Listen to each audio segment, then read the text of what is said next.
tonight, this Monday. Hard at work, harder than ever. Americans putting in record hours on the job. Is it really worth it? A humanitarian catastrophe, the deadly cost of democracy. A different look at drug testing. Most companies depend on them, but are they wasting time and money? And marking the millennium, 50,000 years from now. A closer look at the ultimate time capsule.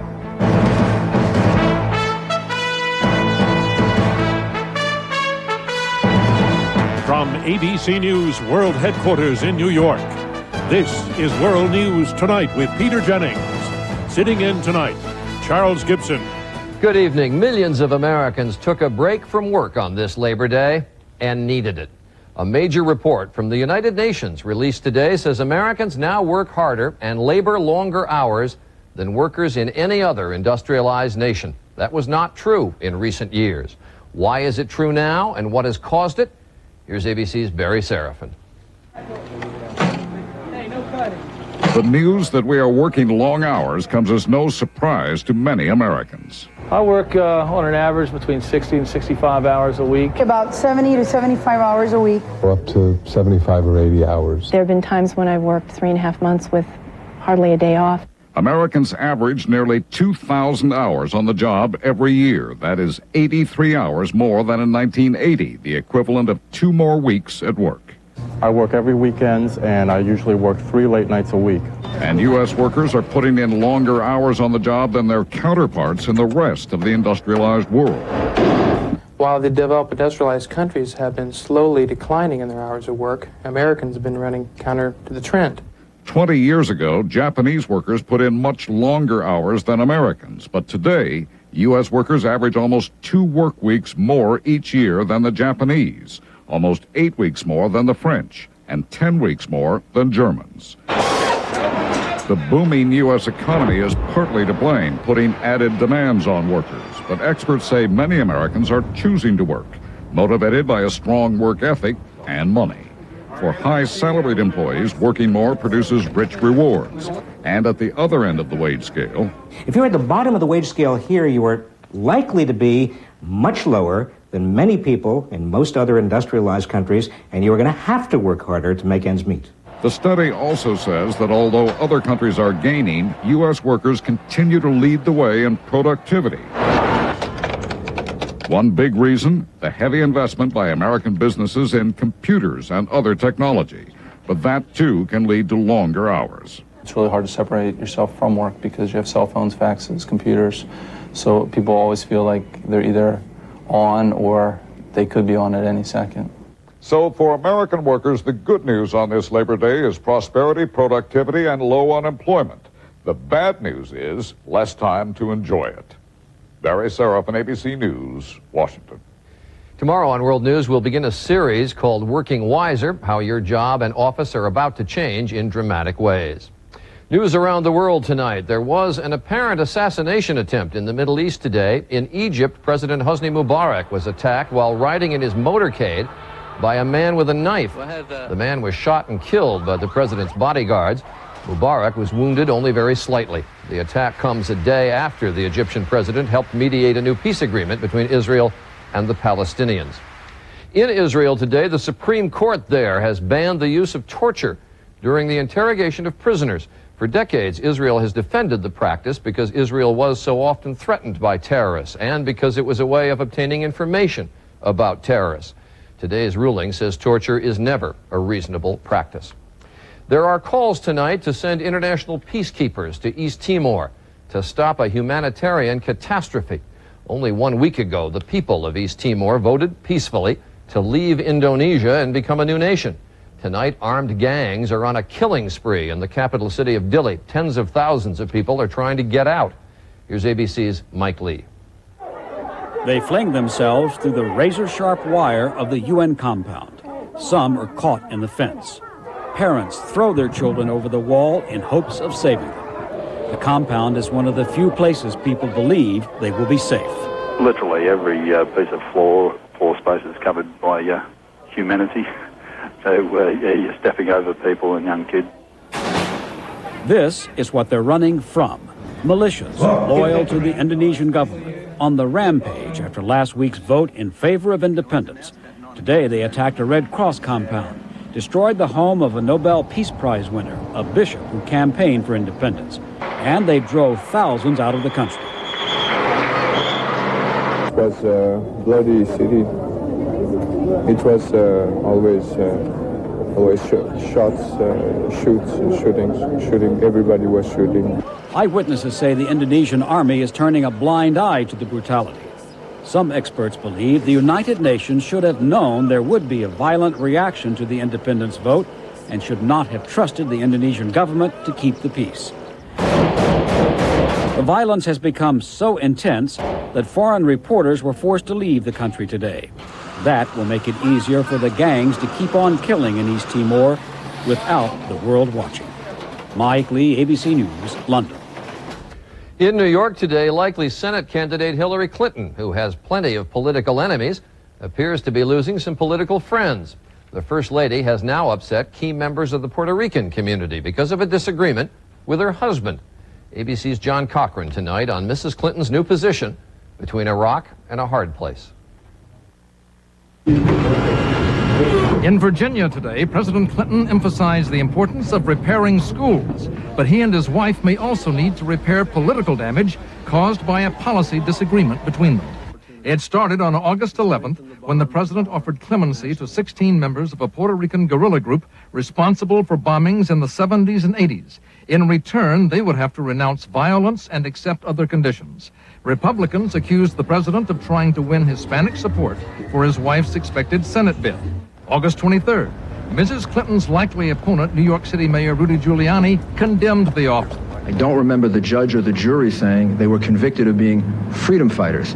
Criticism, too, from law enforcement. I'm speaking for Howard Safer and for the 40,000 men and women of this police department who know that this is a group that kills and maims.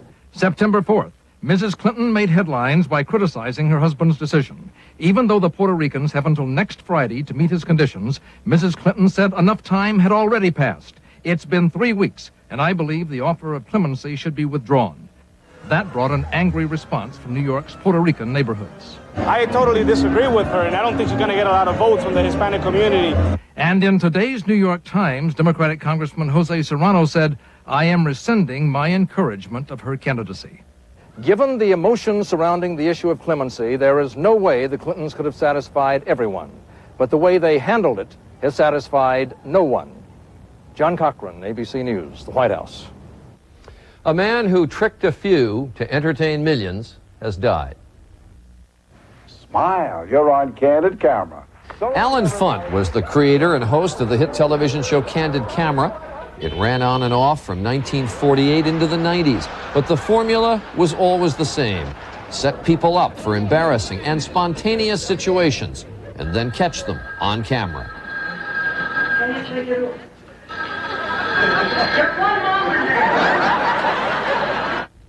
Alan Funt was 84 years old. Just ahead, some of the day's other news. Are drug tests in the workplace a waste of money? And the 35-year-old science teacher trying to get another shot at the big show. This is World News Tonight with Peter Jennings. Brought to you by Bayer.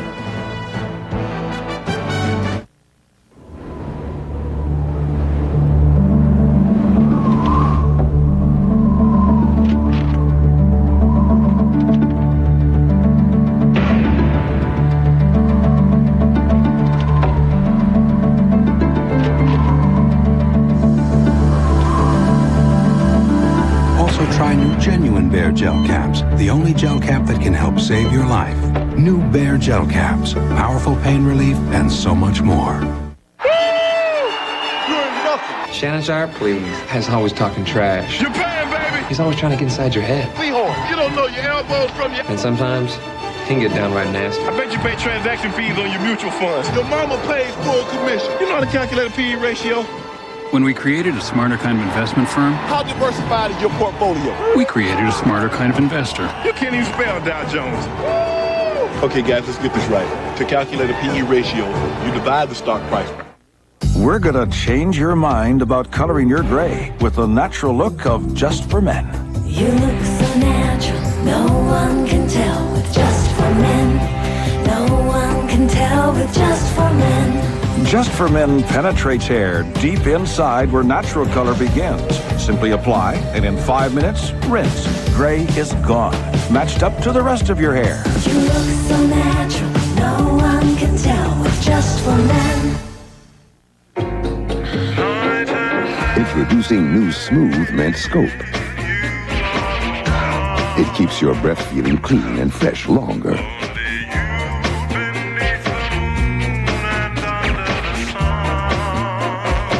It kills bad breath germs, and now its tingle lasts and lasts.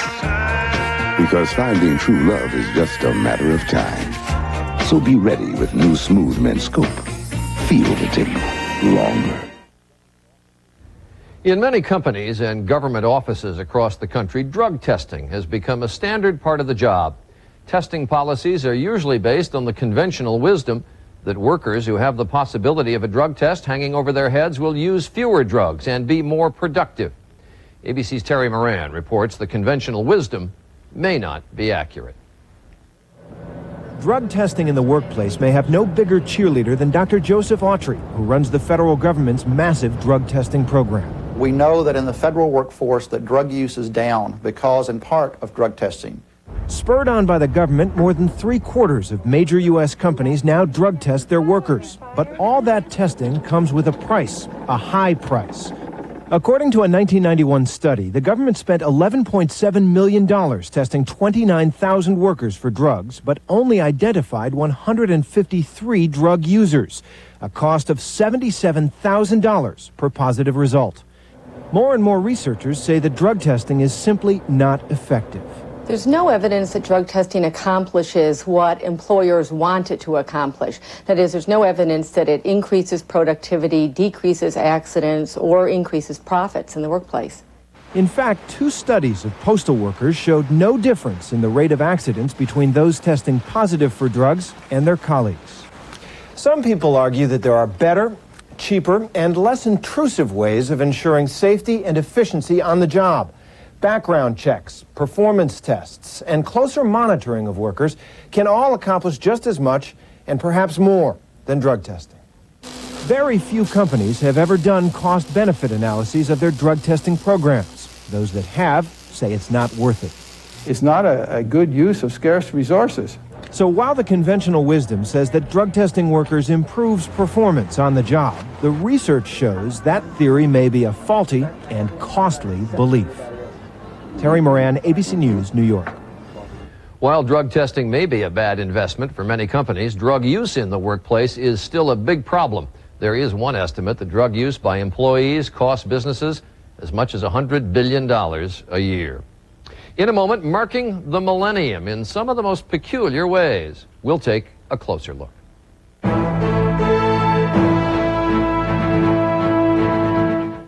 My dentures always fit fine. I never thought of them as a problem until I saw the video of my son's wedding. It was then that I decided to try Fixodent. Because Fixodent adjusts to the unique contours of your dentures and gums, forming a thin, powerful seal for a better hold than you ever thought possible. It was like a whole new feeling, so snug and secure.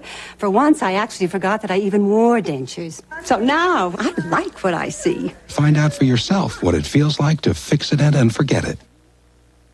Sis, I snooped in your medicine cabinet. So? You switched to X-Lax. Yeah, Correctol works with something artificial. X-Lax works with natural senna. Very effectively, too. You tried it. What a find. What a snoop. Good morning, guaranteed. Fortunately for Millie, Dr. Espinoza was in the office early, while someone else was drafting the marketing plan to sell his home. At 11, he was making his rounds, instead of visiting his title company. At 1 p.m., he was giving Pam good news, instead of checking for disclosure documents. And by the time Dr. Espinoza wrote the day's last prescription, someone else was at his home, meeting a prospective buyer. You've got a life. We let you live it. We're realtors. Real estate is our life. We thought of them when we gave it a more powerful V8 than any top-selling Ford or Dodge pickup. We thought of them when we gave it a bigger extended cab than Ford F-150 or Dodge Ram. Maybe that's why Motor Trend thought of us. The new Chevy Silverado. It's the truck. The Motor Trend Truck of the Year. You've dreamed of opening your own place. Now stay healthy and energetic and enjoy it. Give your life a silver lining with Centrum Silver. Its age-essential nutrients may help maintain your immunity and help keep your heart healthy. Give your life a silver lining with Centrum Silver. We are going to take a closer look tonight at a couple of the stranger ways people are getting ready to mark the millennium. You may have heard about all kinds of time capsules to be buried as the millennium turns, to be opened 100 or 200 years from now. But there's a group of people busily endeavoring to get every human on Earth to send a message into space, not to come back to Earth for 50,000 years. And they are serious about this. Here's ABC's Richard Gisbert. At his computer on Long Island, Chris Murata is writing a letter to someone he will never know. Dear future beings, this millennium. Time capsules are not new. However, the idea of launching one into space and bringing it back to Earth in 50,000 years is. KEO is the first project for the third millennium. It is a satellite with all the memory of the humankind inside. KEO is the brainchild of French artist Jean-Marc Philippe. He wants billions of people to write letters addressed to the future that he will send into space stored on compact discs. It sounds far-fetched and expensive, but the idea has captured the imagination of hundreds of volunteers, such as the high-tech company making the special compact discs and even the French Space Agency. People immediately react to the idea because that makes them think about what they will be 50,000 years from now. Here's how it's supposed to work. The satellite time capsule will hitch a free ride on a commercial rocket, then go into orbit, complete with wings visible from Earth. Over hundreds of centuries, gravity will slowly pull it back to Earth. But unlike other satellites that burn up on re-entry, KEO and its cargo are designed not only to survive, but to create an aurora on re-entry, a celestial light show heralding its return to Earth. There are more than 400 people working on the KEO project, but not one of them can say with certainty that the satellite will ever make it back to Earth, let alone with its payload intact. But that doesn't matter, they say, because even if they don't make contact with the future, they're learning a great deal about the present. KEO has already received thousands of messages about life on Earth on the eve of the third millennium, and they paint a very big picture. It is like a painting, you know, like an impressionist painting. Each message is like a little point with its own color. And when you go far from all this message, you see the images of what is the humanity of today. And in that image, the KEO team is finding a universal message. People the world over searching for happiness, fulfillment, an end to suffering. Things that humans might still be wishing for if and when they read our letters 500 centuries from now.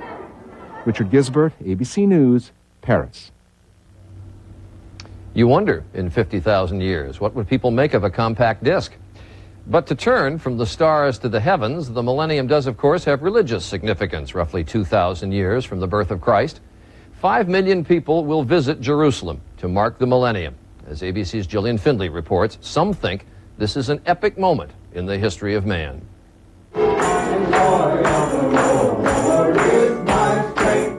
On the Mount of Olives, from where the Bible says Jesus ascended to heaven, these people are waiting to welcome him back. Surely the time is near. Yea, the time is close. Grace was a housewife in Pittsburgh. Marilyn worked for IBM in Atlanta. Rod was a singer. David managed a trailer park. All of them gave up jobs and families to move to Jerusalem because they believe that very soon Jesus will return. He's coming to get me. I am the bride of Christ, and he is my husband. He's coming to get me, and I'm going with him. Praise God. Devoted Christians have been coming here for centuries to commemorate the life of Jesus, often to reenact it. The millennium means millions of Christians will come to Jerusalem, some with pretty powerful expectations. It's not just those people who believe the millennium will herald the second coming and who want a front row seat. Jerusalem has always attracted those who feel destined to play a role in that drama. More of them are expected too. I got one Elijah the prophet right now and two Messiahs right now in the building. For reasons no one can quite explain, the Petra Hotel in Jerusalem's Old City gets a lot of biblical characters checking in. That's Elijah standing over there. For the most part, the Bible guests are harmless, says manager Ted Bloomfield, but there have been extremists. I had one guy try to castrate himself upstairs because he read a line that said that you should castrate yourself for God. The Israelis are worried that some of their millennial visitors may be dangerous. Security at religious sites has been increased. This time from Muslim point. And academics from around the world have been coming to Jerusalem to study the impact of the millennium, including what happens to all those believers if the Messiah doesn't come. When your expectations are disappointed, you up the ante, you raise the bet, you increase the stakes, you do more and more dramatic things.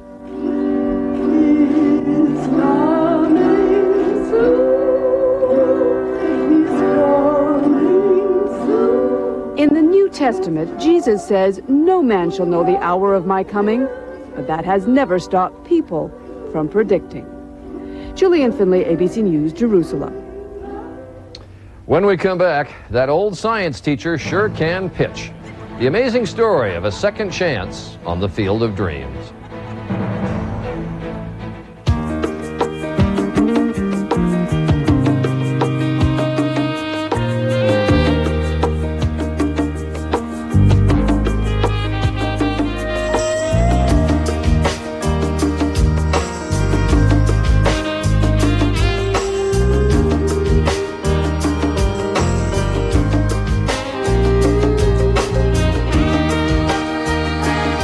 Ask your doctor about Viagra. How you doing? Great, you brought wine. No, it's not wine, but go ahead and eat. Salad dressing. You brought salad dressing to our party, Frank? It's not ordinary dressing. You don't like my wife's salad dressing? I love her dressing, but, this lowers your cholesterol. Frank, you're the life of the party. New Benecol reduces bad cholesterol up to 14% and starts to work in just 2 weeks. Anyone want to try Frank's dressing? It lowers your cholesterol. I'll try some of that. Yeah, see? Benecol Foods, 3 servings a day, a delicious way to reduce cholesterol. I told him to bring it, the stuff. Right, Frank? It was a question that aroused fierce passions for centuries.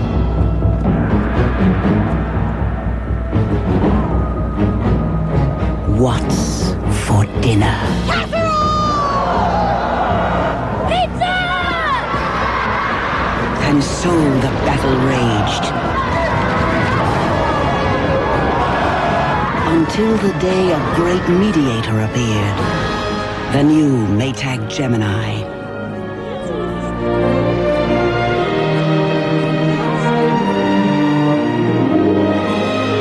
An amazing 2-in-1 range that allowed them to cook 2 different foods at 2 different temperatures for one complete meal.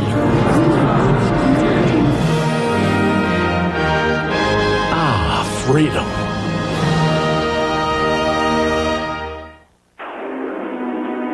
I should have used Preparation H. Cool it fast. Introducing Preparation H Cooling Gel. Cools on contact for fast relief. New Preparation H Cooling Gel cools on contact. Anne Klein Eyewear by Luxottica. What do you want people to see? I want you to see fearlessness. The unexpected. I want you to see you don't need words to make a statement. Ask for the latest Anne Klein styles by Luxottica. Nana, what are you doing up? You try sleeping with all this heartburn. You took those Tums before I left. Honey, I've been taking Tums since before you were born. Nana, you could have stopped that heartburn before it started with Pepsid AC. I do like eating your father's chili. And you do like your sleep. So take one now. Pepsid AC controls acid all night. Say, you ladies haven't finished all my chili. Oh, yeah. Start sleeping heartburn-free with Pepsid AC. Downtown, things will be great when you're downtown. You'll find a place, 'cause you're downtown. Good Morning America's moving to Times Square next Monday. A brief review of our top story. A new report from the United Nations finds that Americans are working a record number of hours, longer than people in any other industrialized country. Many people say that money is the motivation. Others say they're putting in more hours just to make ends meet. Excuse me. Finally tonight, dreams that don't die. In 1983, the Milwaukee Brewers drafted a pitcher named Jim Morris. You never heard of him. Arm troubles. He quickly dropped out of baseball, married, had kids, taught high school chemistry. And then 2 years ago, pitching batting practice to the high school kids, he found he was throwing the ball 95 miles an hour, faster than he could throw it years ago. He doesn't know how that happened. But guess what it did to his dreams? Here's ABC's Aaron Brown. 35-year-old Jim Morris is afraid to tell his mother he quit his old job as a high school teacher for his new one, a relief pitcher in the minor leagues. Come to think of it, telling his wife and the mother of his 3 kids wasn't all that easy either. I'm the practical one. I'm the one that has my feet on the ground. I'm thinking, this is not realistic. Come on, we've got to grow up sometime. But Lori approved of the deal Jim made with the high school players he coached. They made me a little deal whereby they were going to reach the playoffs and I was going to at least try out for a major league team. I figured he'd go up there and he'd throw for them and they'd say, yeah, you've got pretty good stuff for an old guy, but you're an old guy. And he is really old, too old to be in the minors, but he's also throwing harder and better than he did as a 20-year-old kid. And so he's back in that strange and wonderful land called minor league baseball, where the bull snorts smoke on every home run and future stars run the bases between innings. The land Jim left 10 years and 4 arm surgeries ago after an undistinguished minor league career. A land where you are just one call away from the show, the major leagues. And that was 5 wins and 2 losses ago. For a minor league player, September is the best month. It's the month the major league teams expand their rosters, calling up their best prospects, their most promising young players, to see if they have what it takes.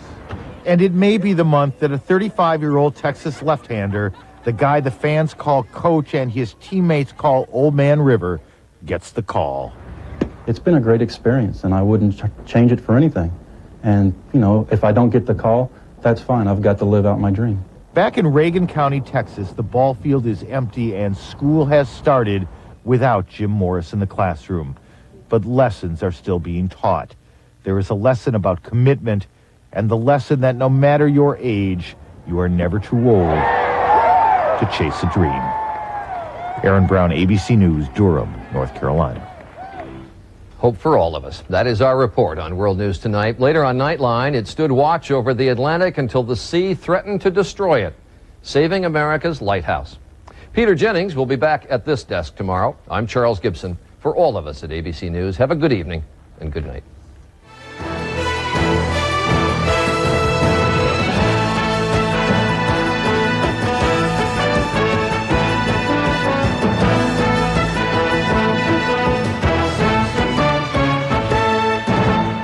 Tomorrow, what's wrong with your job? The way you work, how you work. Things are going to change. The series begins on ABC's World News Tonight with Peter Jennings. This has been a presentation of ABC News. More Americans get their news from ABC News than from any other source. abcnews.com now.